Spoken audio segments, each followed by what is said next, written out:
So I know this is a moment of hope, but for the first part, I want to talk about suffering. If you looked at my past moment of hopes, I think I've also talked a little bit about suffering.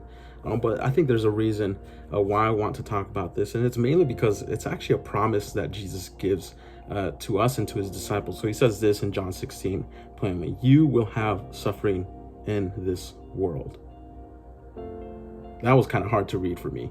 I don't know about you, but that was pretty hard to read for me, because I think this is a grim promise that Jesus makes for us.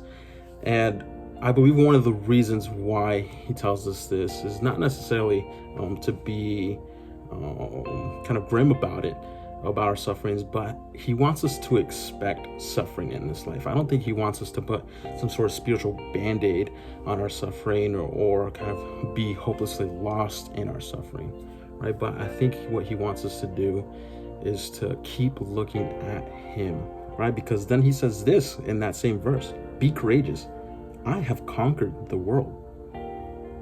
This is the promise that is right after he's saying you will have suffering in this world. And his promise is that he has conquered the world through his work, through his death, and through his resurrection, right? And so we know, even in the midst of our suffering, even if we are hopelessly lost, Jesus has not let go of us, because he has conquered our greatest enemy for us, right? So if he has done that, then we have also the promise that we will never be let go, that he will see us through.